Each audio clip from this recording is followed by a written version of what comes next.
জীবন শুধু শূন্যে ভাষা, দুদণ্ড তুই কাটিয়ে যারে নিজের ঘরে উঠানে। যতই ফুটুক ভাতের হাঁড়ি বিলাতেরি উনানে,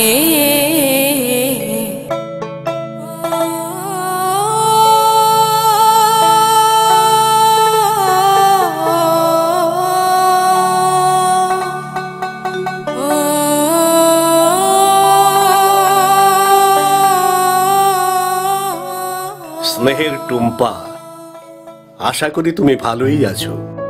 বিলেতে তোমার পড়াশুনো কুশলেই হচ্ছে বলে বোধ হয়। নৈহাটি এখন অনেক বদলে গেছে। তুমি এলে দেখতে পাবে সেই পুরনো নৈহাটি এখন আর নেই।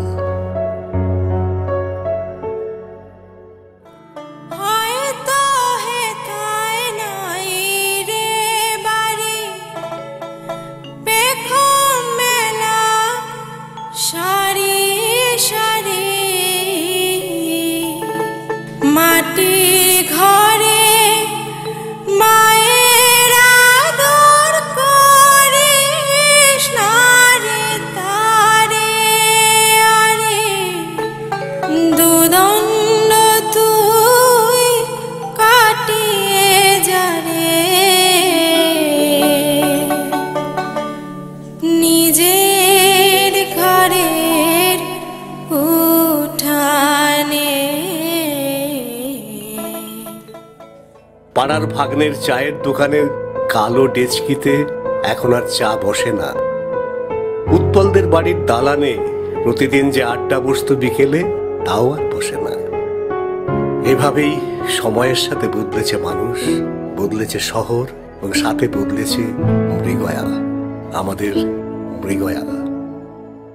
আয়রে খুকু দোলন চাপা চতুর দোলা নাচিয়ে আয়, খুকুর গায়ে গন্ধ পেয়ে খুশি হাসি হাসবে মায়।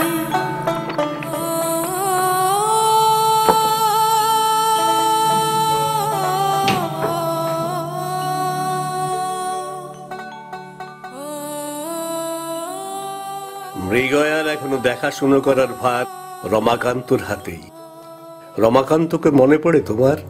তোমাদের রমা কাকু এখন সারাটা দিন সে মৃগয়াতেই কাটায়। বলে নাকি এখনো তোমাদের হাসির আওয়াজ, বর্দার গলার স্বর মৃগয়াতে সে শুনতে পায়। রমা এখন আর কারুর সাথে কথা বলে না, একা থাকে, আর ও একা দিন কাটায় মৃগয়ার অন্ধকারে। কে কে ওখানে?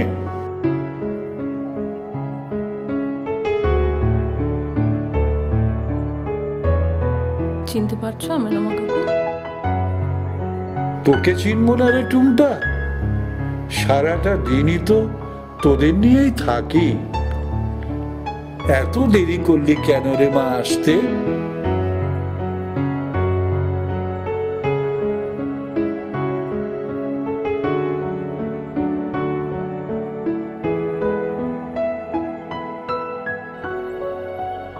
এই বাড়িটা হা হা করে রে মা। দরজার দিকে তাকিয়ে বসে থাকি যে কবে তোরা কেউ আসবি। মেজদাদা বাবু তো রোজই আসেন এখানে।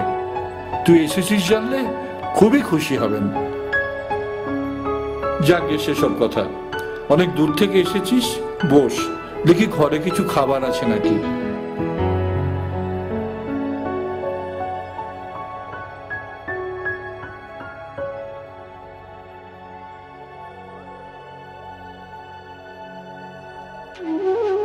এই আমাদের মৃগয়া, যাতে কয়েক বছর আগেও জ্বলত প্রদীপ, শোনা যেত তোমাদের হই হুল্লোড়ের আওয়াজ, লক্ষ্মী পুজোর আড়ম্বরে সেজে উঠত সমগ্র দালান।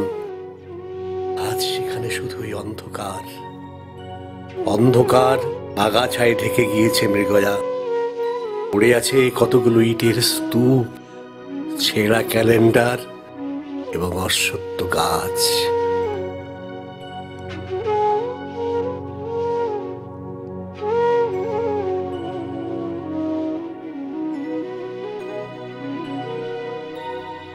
মনে পড়ে তোমার সেই তুলসী মঞ্চের কথা? বৌদি কত যত্ন করে তুলসী গাছটা পুঁতেছিল। প্রতিদিন সকালে বৌদির শাক বাজানোর আওয়াজ শুনে ঘুম ভাঙত, আর দাদা কি রেগেই না যেত বৌদির শাক বাজানোর আওয়াজ শুনে। আজও মনে পড়ে সেই দিনগুলোর কথা।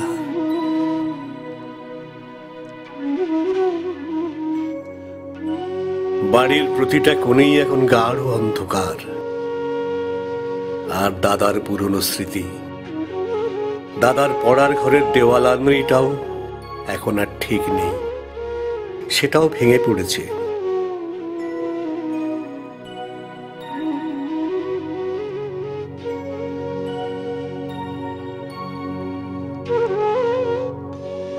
দাদার শখের আঁকাটা দেখে তো পড়ার ঘরে আছে কিনা। রমা ওটাকে যত্ন করে রেখেছে বোধহয়।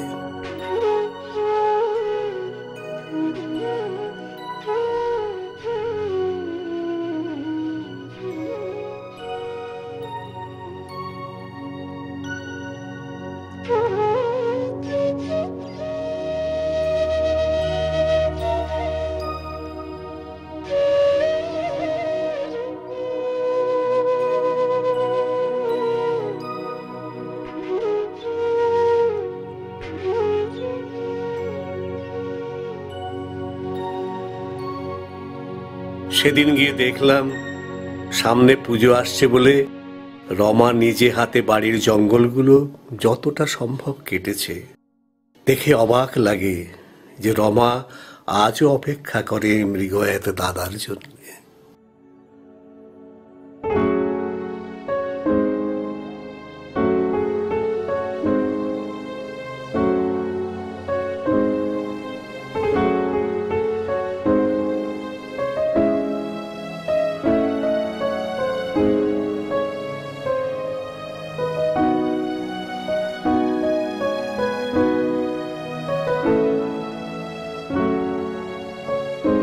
তোমার খোকনকে মনে পড়ে? মেজদার ছেলে, ৮৩-তে যখন কপিল দেব বিশ্বকাপ জিতল, সে কি আনন্দ! কোন বন্ধুর কাছ থেকে একটা কপিল দেবের ছবি লাগানো ক্যালেন্ডার নিয়ে এসেছিল। সারাক্ষণ শুধু ওর সামনে দাঁড়িয়ে একটা ভাঙা কাঠ দিয়ে নিজের মনে ৬-৪ মেরে যেত। সেই ওকে যখন নতুন পড়ার টেবিল কিনে দিয়েছিল মেজদা, ও কি খুশি না হয়েছিল। সারাটা দিন ও টেবিল গোছাতে ব্যস্ত থাকত।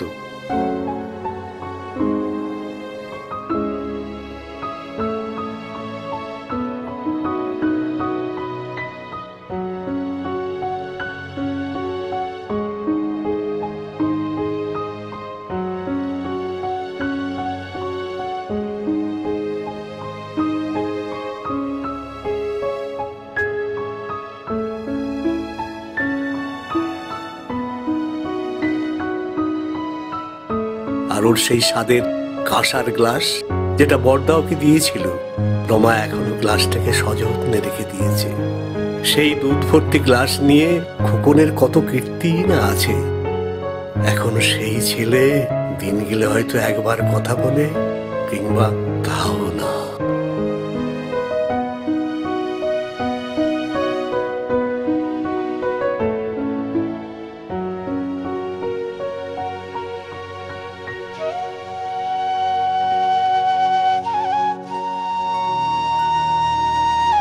তোমার ছোট কাকিমণির অবস্থা এখন খারাপ।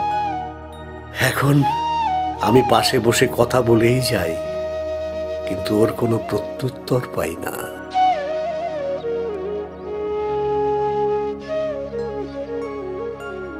মৃগয়ার সাথে আমাদের সবার কত স্মৃতিই না জড়িয়ে আছে।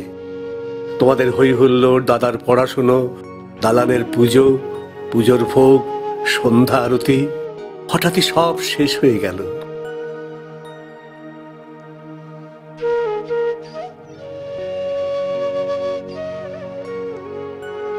আজও মনে পড়ে 26শে আষাঢ়ের সেই রাত। দাদা বারে বারে মানা করা সত্ত্বেও জোর করি বাসে উঠতে। দাদা বারবারে বলেছিল, রতু এই ঝড় বৃষ্টি দাঁতে না ফিরে কাল ফিরিস, বনের রাস্তায় যখন তখন বাস উল্টোতে পারে। কিন্তু আমি শুনিনি। আর নিমেষেই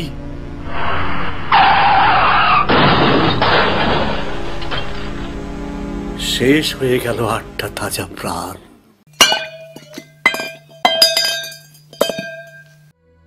আজও আমি ভাবি যে সেদিন যদি তাড়াহুড়ো না করে দাদার কথা শুনতাম, তবে হয়তো সবাই আমরা আগের মতোই থাকতাম।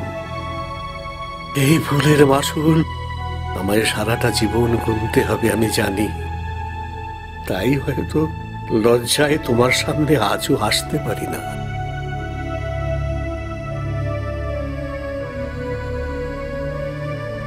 শেষ করার আগে একটা কথা বলি। মৃগয়ার ঐতিহ্য এবং দাদার শেষ স্মৃতিকে ধ্বংস করে এখানে বহুতল করার জন্য বহু মানুষ আমায় নানা প্রস্তাব দিয়েছে, সঙ্গে মোটা অঙ্কের টাকাও। কিন্তু আমি রাজি হইনি, কারণ দাদার শেষ সম্বল ছিলে তুমি, এবং তোমার উপরেই দাদা মৃগয়ার দায়িত্ব তুলে দিয়েছিল যখন তোমার 16 বছর বয়স। সুতরাং মৃগয়ার ব্যাপারে কোনো সিদ্ধান্ত নেওয়ার দায়িত্ব তোমার উপরেই ছাড়লাম। যদি সম্ভব হয় তো মৃগয়াকে আবার নতুন করে নিজের মতো করে গড়ো। এতে তোমার ছোট কাকা।